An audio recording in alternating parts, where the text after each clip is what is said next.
Option A Vijay, option B DMK. OPS கொடுத்த 2 ஆப்ஷன்கள்.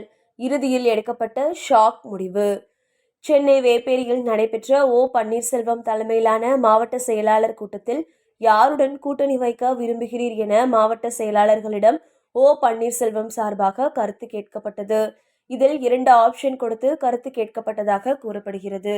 அதன்படி அதிமுகவில் மீண்டும் இணையலாமா, அதிமுகவுடன் கூட்டணி வைக்கலாமா அல்லது தவேகாவுடன் கூட்டணி வைக்கலாமா, திமுகவுடன் கூட்டணி வைக்கலாமா என்று பன்னீர்செல்வம் ஆலோசனை செய்ததாக கூறப்படுகிறது. இதில் எடப்பாடி பழனிசாமியின் அதிமுகவுடன் இனி இணைய வேண்டாம், அவர் இறங்கி வருவது போல தெரியவில்லை, இனி அதிமுகவுடன் இணைப்பு என்ற பேச்சுக்கே இடமில்லை, இபிஎஸ்சுடன் இனி இணைப்பு என்ற பேச்சுக்கே இடமில்லை என்று ஓபிஎஸ் தலைமையில் நடைபெற்ற ஆலோசனை கூட்டத்தில் முடிவு எடுக்கப்பட்டுள்ளது. இன்னொரு பக்கம் மாவட்ட செயலாளர் கூட்டத்தில் யாருடன் கூட்டணி வைக்க விரும்புகிறீர் என மாவட்ட செயலாளர்களிடம் பன்னீர்செல்வம் சார்பாக கருத்து கேட்கப்பட்டது. இதில் 2 ஆப்ஷன் கொடுத்து கருத்து கேட்கப்பட்டதாக கூறப்படுகிறது. ஆப்ஷன் ஏ தவேகா, ஆப்ஷன் பி திமுக என்று 2 ஆப்ஷன் கொடுத்து கேள்வி கேட்கப்பட்டது. 2 ஆப்ஷன்களை கொடுத்து மாவட்ட செயலாளர்களின் கருத்துக்கள் பெறப்பட்டது. இதில் பெரும்பாலான நிர்வாகிகள் தவேகாவுடன் கூட்டணி வைக்கவே அதிக அளவில் விருப்பம் தெரிவித்ததாக தகவல் வெளியாகியுள்ளது. அனைத்திந்திய அண்ணா திராவிட முன்னேற்ற தொண்டர்கள் உரிமை மீட்புக் கழகத்தின் பெரும்பாலான நிர்வாகிகள் அதிமுக ஒருங்கிணைப்பு முயற்சிகளை நிராகரித்த எடப்பாடி பழனிசாமிக்கு பாடம் புகட்ட நடிகர் விஜய் தலைமையிலான தமிழக வெற்றி கழகத்துடன் இணைய தயாராக இருப்பதாக பன்னீர்செல்வத்திடம் தெரிவித்ததாக கூறப்படுகிறது. ஒரு சிறு பகுதியினர் திமுகவுடன் கூட்டணி வைக்க விருப்பம் தெரிவித்துள்ளனர். இந்த கழகத்தை வழிநடத்தி வரும் முன்னாள் முதலமைச்சர் பன்னீர்செல்வம் தை பிறந்தால் வழி பிறக்கும் என்று கூறி பொங்கல் முடியும் வரை நாம் முடிவெடுக்க வேண்டாம், அதன் பின் முடிவு எடுக்கலாம் என்று இப்போதைக்கு தனது முடிவை தள்ளி போட்டுள்ளார்.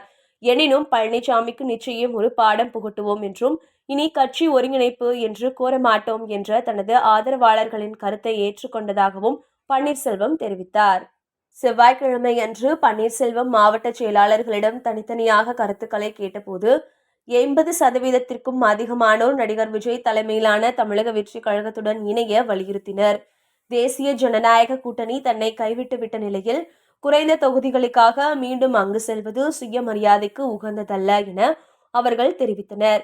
சுமார் 15% நிர்வாகிகள், சில மூத்த தலைவர்கள் உட்பட திமுகவை ஆதரிப்பது சிறந்தது என்று கூறினர்.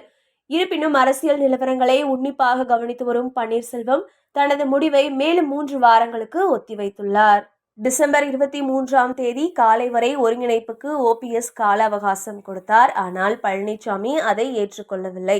எனவே இனிமேல் பழனிசாமியிடம் ஒருங்கிணைப்புக்கு வேண்டுகோள் விடுப்பதை தவிர்த்து தனிப்பாதையில் செல்வோம் என்று பன்னீர்செல்வம் முடிவெடுத்துள்ளார். இந்த கூட்டத்தில் மூத்த நிர்வாகி வைத்தியலிங்கம் பழனிசாமியை கடுமையாக விமர்சித்தார். எடப்பாடி பழனிசாமி தலைமை பொறுப்பில் இருக்கும் வரை அதிமுகவுடன் எந்தவிதமான இணைப்புக்கும் சாத்தியமே இல்லை என்றும் அவர் திட்டவட்டமாக தெரிவித்தார். இனி பழனிசாமியை தோற்கடிப்பதே எங்கள் நோக்கம் என்று ஓபிஎஸ் ஆதரவு தொண்டர்களின் ஆரவாரங்களுக்கு மத்தியில் கூறினார்.